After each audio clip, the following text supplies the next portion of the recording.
Christ के इस क्रूसीफिक्शन में विश्वास करने वाले आदमी ही दोनों संप्रदाय में हैं। दोनों इस बात को, प्रोडिगल सन, लौट करके आओगे और भगवान की शरण में क्राइस्ट के थ्रू आ जाओगे तो तुम्हारे सब पापों को भगवान क्षमा कर देगा और तुम्हें गले से लगा लेगा।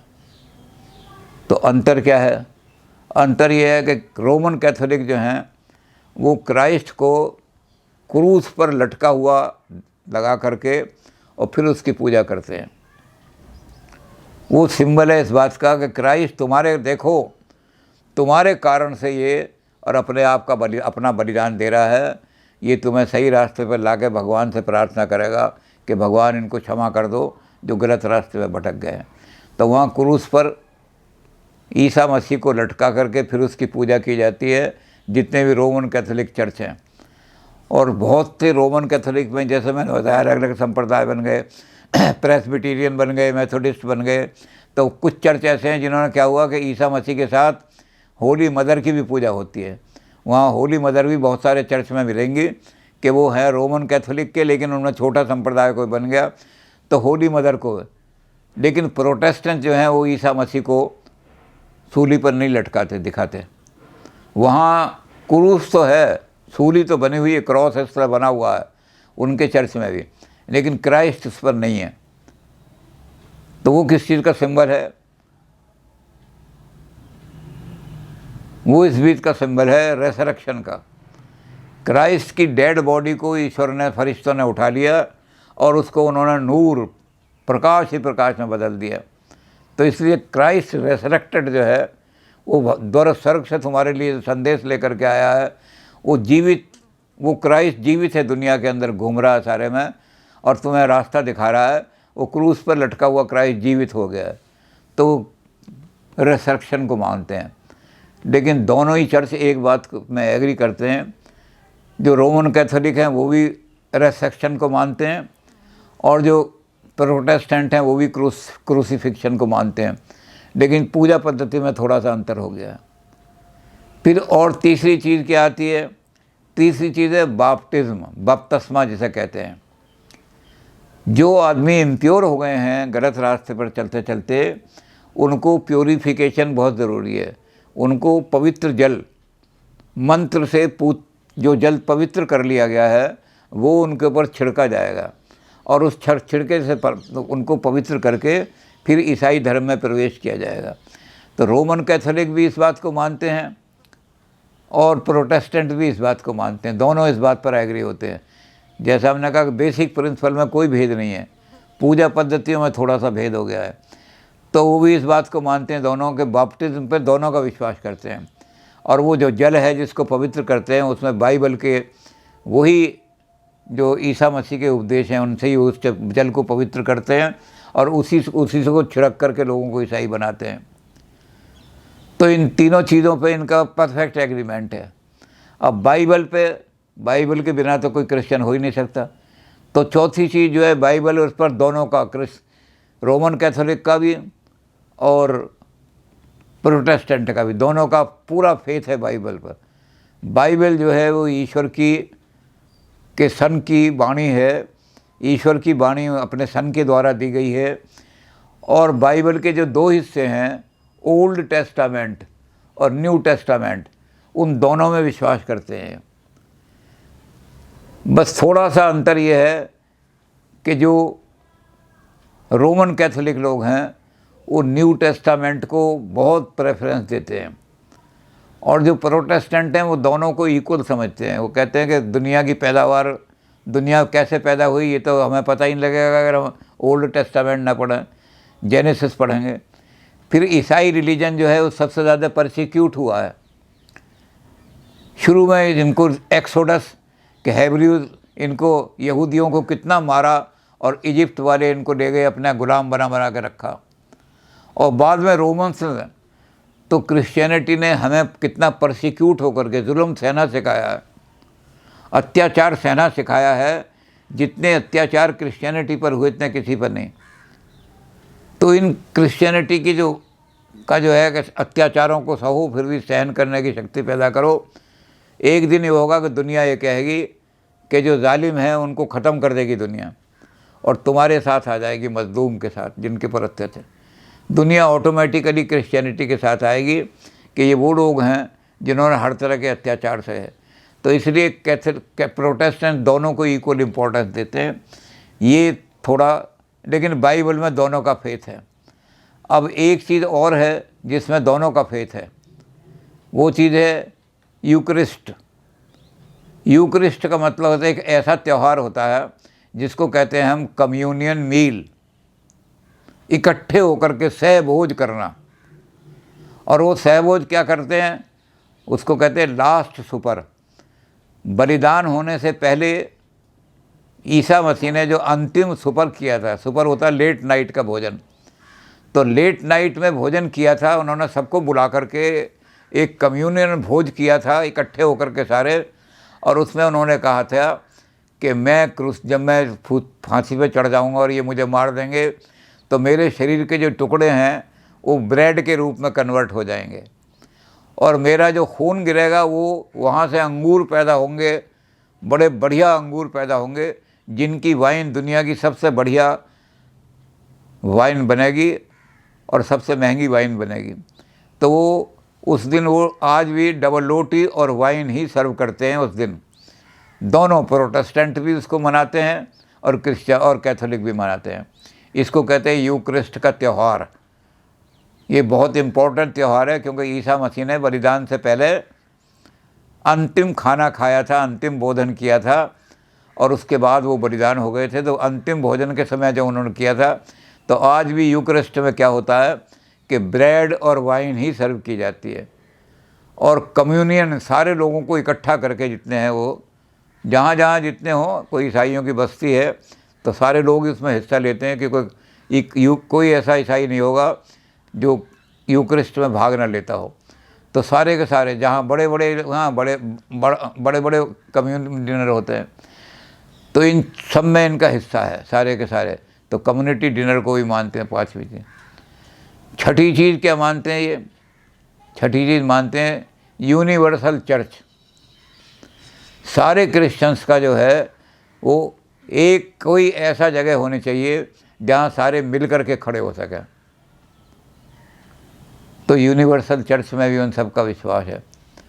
तो इन चीज़ों पर इन सब का एक विश्वास है। इसलिए जब ये इकट्ठे होते हैं कम्युनियन के मौके पे, वो जो यूक्रिस्ट का त्यौहार है, जब इकट्ठे होते हैं तो वहाँ एक गाना इनके यहाँ गाया जाता है, we are not divided, one body are we, one in hope and one in doctrine and one in charity. हम डिवाइडेड नहीं हैं, हम इकट्ठे हैं सारे क्रिश्चियन। किस चीज़ में इकट्ठे हैं? One in hope.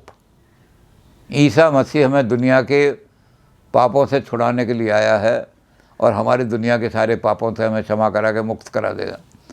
एक होप है, ऐसा दिन है कि एक दिन सारे हम लोग जो हैं सेंट बन जाएंगे, दुनिया पर ईश्वर का राज्य हो जाएगा। तो वन इन होप, चाहे प्रोटेस्टेंट हो, चाहे ईस्टर्न चर्च हो, चाहे रोमन कैथोलिक हो, हम एक ही बात में मानते हैं, वन इन होप। क्राइस्ट हमारा रिडीमर है, ही इज़ अवर रिडीमर। और वो रिडीमर जो है हमारा, वो एक दिन सारी दुनिया में जब ईश्वर का राज करेगा तो हमें सब पापों से मुक्त करा करके। And one in doctrine. Doctrine क्या है? शैल उपदेश। ईसा मसीह ने जो 7 उपदेश दिए, और ईसा मसीह ने जो अपने जो चेले थे, जो 11-12 चेले थे, उनके एपोस्टल्स थे, उनको जो उपदेश दिया। अब ईसाई जो हैं वो कोई भी, चाहे कैथोलिक हो, चाहे ईस्टर्न चर्च हो, चाहे वो प्रोटेस्टेंट हो, वो ईसा मसीह के वचनों को मानते हैं बिल्कुल कि ये सारे के सारे। तो डॉक्ट्रिन में भी हम एक ही हैं और होप में भी एक ही हैं कि ईसा मसीह हमारी होप है, असली अंतिम हमारी जो होप है, सारी दुनिया की निराशा से बचाने वाला एक ही होप है, इसको हम मानते हैं। And one in charity. Charity में जैसे ईसा मसीह ने कहा था कि चर्च का काम है जो दुखी हैं, रोगी हैं, इलिटरेट हैं, उनको जाकर के ज्ञान बांटो, उनको जाकर दवाइयाँ बांटो, और इस काम के लिए चैरिटी दो, और किसी काम के लिए चैरिटी नहीं। तो हम चैरिटी में ही बने हैं। कहाँ ज़रूरत पड़ रही है किसी को चर्च की, तो हम ये नहीं देखेंगे। हम रोमन कैथोलिक वाले चर्च को भी, अगर उन रोमन कैथोलिक वाले वहाँ पैसा नहीं भेज पा रहे और हमारा कोई प्रोटेस्टेंट चर्च वहाँ है, तो वो चैरिटी के नाम पर उनको दे देगा। क्या कर रहे हो? कहते हैं हम स्कूल खोलना चाहते हैं। चलो स्कूल खोल लो। तो वन इन चैरिटी, तो ये गाना गाया जाता है जब यूकरिस्ट का त्यौहार होता है, तो सारे ईसाई मिल करके इस गाने को गाते हैं। तो आज जो ईसाईयत का संदेश है वो सारी दुनिया में इसीलिए पहुंचा है। और ईसाईयत को जो ईसा मसीह थे, वो अब एक सिंगल पर्सन नहीं रहे, बल्कि he has become an adjective. जो गरीबों के दुख और दर्द को समझता है, उनकी वेदना को जानता है, ही इज़ कॉल्ड मसीह। ईसा मसीह ने कह दिया कि जो मसीह कहलाने का अधिकारी वही है जो गरीबों के दुख दर्द को जानता हो।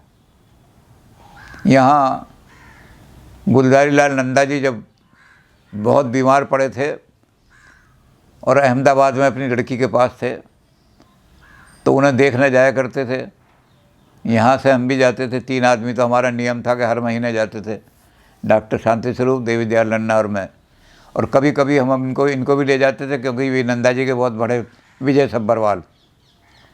लेकिन हम 3 तो जाते ही थे।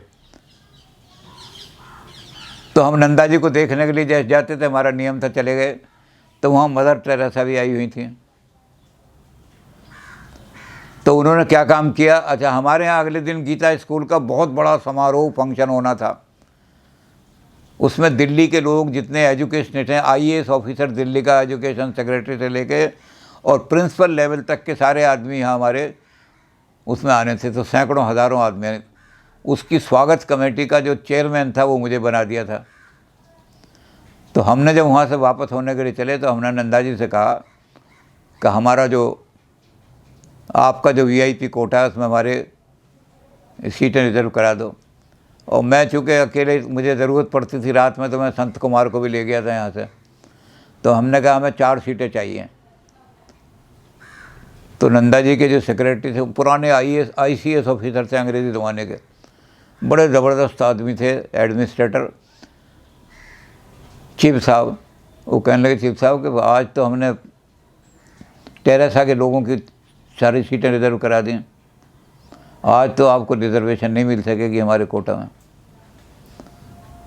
अब मैं टेलीफोन करके पूछता हूँ, तो उन्होंने कहा जी 2 सीट बड़ौदा से मिल जाएंगी, यहाँ से बड़ौदा जाना पड़ेगा। तो 2 सीटों से हमने क्या करना है, हमें तो यहाँ काम में सारे आना है। तो हमने कहा जी, तो मदर टेरेसा पहुँची, तो एक झोला लटकाया हुआ था उन्होंने। तो नंदा जी की लड़की ने कहा, mother where is your luggage? कहने लगे, oh there is enough burden on this earth, I do not want to add more. इस दुनिया पर बहुत बोझ है पापियों का, मैं और बोझ बढ़ाना नहीं चाहती।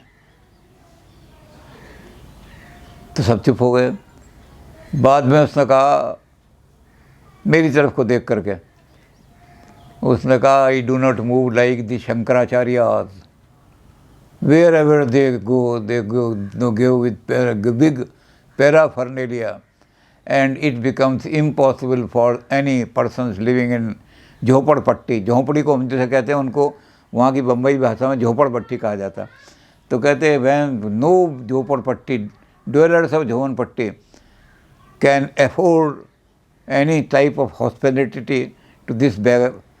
कहते तुम्हारा शंकराचार्य जहाँ भी जाता है, इतनी बड़ी उसके साथ फ़ौज होती है, पूजा करने वालों की फ़ौज, कपड़े धोने वालों की फ़ौज, इसकी फ़ौज, वो फ़ौज, तो इतना बड़ा पैराफर्नेलिया चलता है उसके साथ कि किसी भी झुग्गी और झोंपड़ी दुनिया में, हिंदुस्तान में क्या दुनिया में, वो झुग्गी झोंपड़ी पूरी कॉलोनी भी उनके खर्चे को और उनके बर्डन को बर्दाश्त नहीं कर सकती। इसलिए they never go to any such place.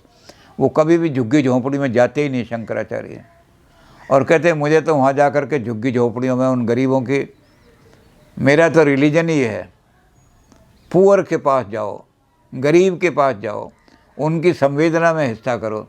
तो कहते इसलिए मैं बोझ लेकर के पैराफर्नेरिया लेकर कैसे चल सकती हूँ। तो इनको, जैसे मैंने बताया कि ईसाई धर्म को प्रचार करने वाले, और एक शब्द जो उन्होंने दिया वो दुनिया में उसका कोई अभी तक हमारे पास विकल्प नहीं है, हिंदी में उसके लिए कोई विकल्प नहीं बन सका। वो शब्द क्रिश्चियनिटी की देन है, वो है मिशनरी। हम हिंदी में भी कहते हैं मिशनरी स्पिरिट से जाओ, आपकी मिशनरी भावना होनी चाहिए। तो मिशनरी का मतलब निस्वार्थ भाव से, बिना कुछ थोड़ा सा भी किसी तरह से लालच किए बिना सेवा कार्य में चले जाओ, इसको कहते हैं मिशनरी। मिशनरी के लिए कोई शब्द नहीं है कहीं भी। तो क्रिश्चियनिटी को विस्तार करने वाले मिशनरी थे। वो जंगलों में गए, वो ऐसी जगहों में गए जहाँ किसी ने ट्रेड नहीं किया था। द डार्क कॉन्टिनेंट, अफ्रीका का इतना घना जंगल और बड़े बड़े भयंकर जीव हैं, किसी की वहाँ घुसने की हिम्मत नहीं पड़ी थी। क्रिश्चियन वहाँ भी घुस गए और जा कर के वही मेडिसिन और है। तो क्रिश्चियनिटी ने दुनिया को कई चीज़ें दी हैं, मिशनरी भाव क्रिश्चियनिटी ने दिया है, और ये आज भी हिंदी में भी वो मिशनरी कहलाता है। हमारे अंदर मिशनरी भाव होना चाहिए, ये भाव उन्होंने दिया है। सेवा का जो रास्ता उन्होंने दिया है उसको दूसरे लोगों ने अब फॉलो करना शुरू किया है।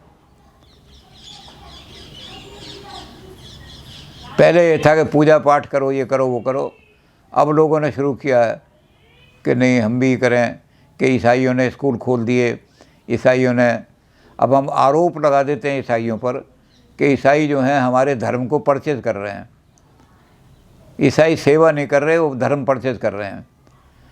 तो हम ऐतिहासिक दृष्टि से तो हम कुछ भी कह सकते हैं, राजनीतिक दृष्टि से भी कुछ कह सकते हैं, लेकिन हम चूँकि धर्म पढ़ाते हैं तो हम धार्मिक दृष्टि से कहेंगे कि ईसाइयों ने जो लोगों को अपनी तरफ आकर्षित किया वो अपने सेवा भाव से किया।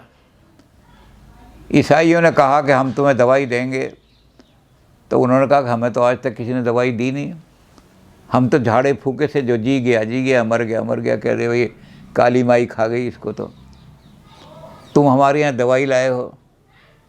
तो उन्होंने दवाई दे के उनके चरण पकड़े, उन्होंने कहा ठीक है, उनका मेरे चरण पकड़ने की बजाय ईसा मसीह के चरण पकड़ ले, हमें तो उसने हुक्म दिया है। इसी तरह से वहाँ हमारे बच्चों को, हमारे बच्चे भी बाबू बन जाएंगे क्या? हाँ बन जाएंगे, तेरे बच्चों को पढ़ाएंगे हम। तो पढ़ाने के लिए जब वो बैठे तो उन्होंने कहा तुम पढ़ा करो, तो ये सूडो देवता जो है ना, झूठे देवता, इनकी शरण में मत आया करो, ईसा मसीह की शरण में आओ, उसने हमें आज्ञा दी है। तो झूठे देवता कौन से? त्रिशूल उखाड़ दो। तो वो अपने हाथ से त्रिशूल उखाड़ देते थे, ईसाइयों के कहने से। कहते ज़रूर थे ईसाई, लेकिन कर देते।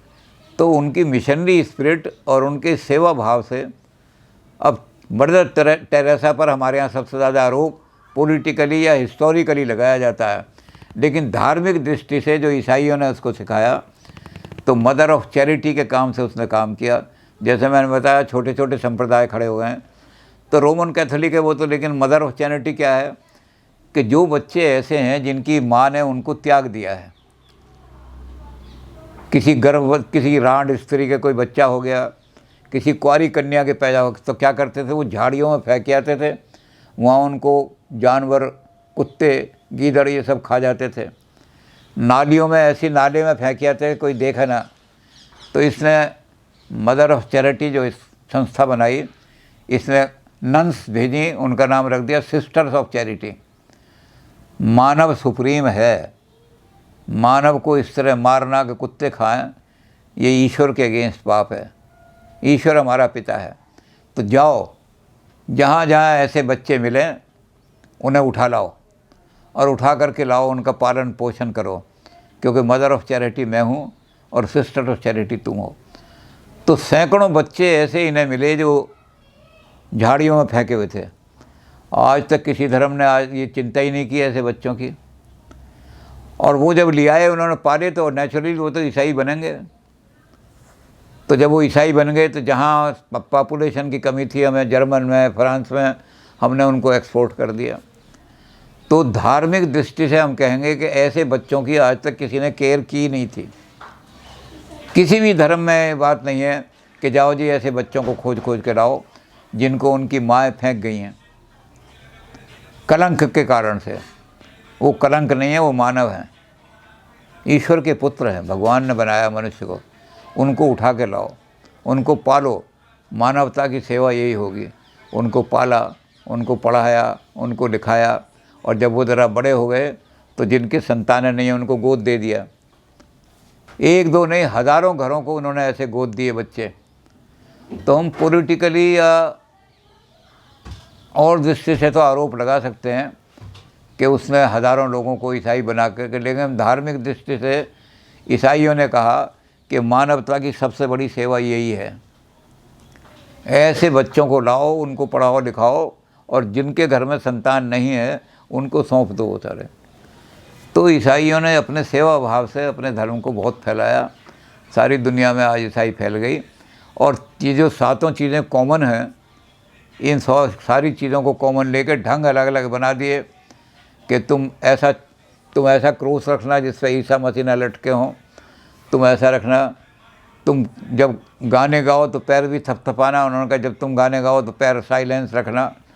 तो माइनर से डिफरेंसेस हैं, लेकिन जैसे उन्होंने कैरोल, जब वो उसमें बैठते हैं कम्युनियन सुपर में, लेट नाइट खाते हैं वो, और उसमें जब बैठते हैं तो सारे संप्रदाय मिल जाते हैं। तो वही कहते हैं we are not divided, all one body are we, one in our doctrine, one in our hope and one in our doctrine and one in our charity. ये जो गाना गाते हैं सारे के सारे कि ईसाई धर्म अपनी चैरिटी के कारण से, अपनी सेवा भाव से जाओ, मिशनरियों तुम्हारा यही काम है। मिशनरीज ने जो काम किया कि जा कर के ईसाई धर्म को फैलाओ। तो ईसाई धर्म के भाग 3 हिस्से होते हुए भी उनमें बेसिक डिफरेंस नहीं है। बेसिक जैसे हमने बताया 7 बातों पर, वो 6 बातों पर एग्री करते हैं। तो इसलिए मूल डिफरेंस नहीं, और इसलिए वो जिस दिन कम्युनियन होती है गाना भी यही गाते हैं कि हम डिवाइडेड नहीं है। माइनर पूजा पद्धति में अंतर है हमारा थोड़ा सा। वो माइनर पूजा पद्धति है कि वो पोप के द्वारा जाते हैं, हम सीधे भगवान से बात करते हैं। और कोई पोप के हमारे यहाँ पोपडम नहीं है, उनके यहाँ पोपडम है। हमारे यहाँ ये है कि जो भी चर्च में बैठेगा पुरोहित, उसका सीधा भगवान से संबंध, उनके यहाँ बिना पोप के संबंध नहीं हो सकता। बस इतना ही अंतर है और कोई अंतर नहीं। तो ईसाइयों के तीनों संप्रदाय जो मेजर संप्रदाय हैं वो अपने छोटे छोटे हिस्सों के, जैसे मेथोडिस्ट हैं, बाप्टिस्ट हैं, प्रेस्बिटेरियन हैं, और बहुत सारे ऐसे छोटे छोटे चर्च हैं, उनके द्वारा अपने अपने सिद्धांतों को प्रचार कर रहे हैं। लेकिन एक दिन ऐसा होता है जब सब मिल के खड़े हो जाते हैं, उस दिन कहते हैं वी आर नॉट डिवाइडेड। यही गाना आज तक चल रहा है, 2000 साल बाद तक यही गाना चर्च में चलता है। तो इसलिए हम धार्मिक दृष्टि से इसको, क्रिश्चियनिटी को इवेल्युएट करेंगे। हम राजनीतिक दृष्टि से या और पॉलिटिकल दृष्टि से या और किसी दृष्टि से हम इसके बारे में नहीं कहेंगे, क्योंकि जैसा हमने क्रिश्चियनिटी की किताबों में पढ़ा है वैसा ही हम पढ़ाएंगे। जैसा हमने क्रिश्चियनिटी की किताबों में नहीं पढ़ा वो तो बाहर की बातें हैं, वो बाहर से आएंगी। और बाहर की बातों में तो बहुत सारी चीज़ें हैं। जो 95 आरोप लगाए थे उसमें बहुत सारे आरोप ऐसे थे जो राजनीतिक लोगों के आरोप चर्च पे मढ़ दिए। जैसे नरसंहार का इन्होंने आरोप लगाया कि पोप ने क्रूसेड कराए।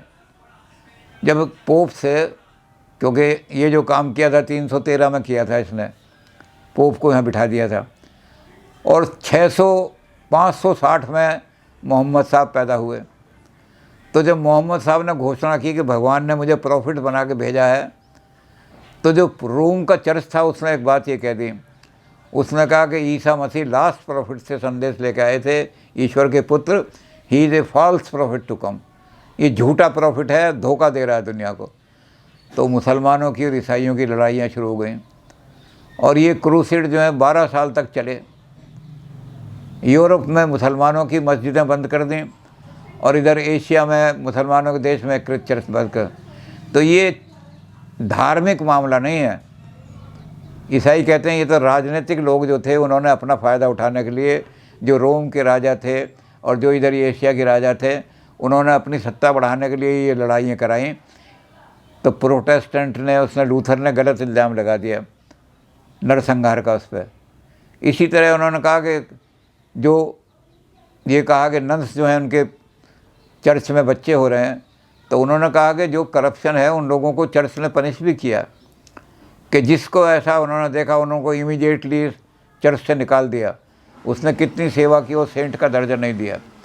तो जहाँ कोई कलंक लगा पोप ने तो पूरा एक्शन लिया, जो कि तो हम उसको पाप की दृष्टि से अगर देखें तो हम ये कहें कि जो लोग वीक इन हार्ट थे उनको पोप ने दंड दिया कि जाओ लौट करके आओ, पवित्र होकर आओ, तब तुम्हें चर्च में यहाँ पर पद मिलेगा। उन्होंने इन्होंने वार कराई।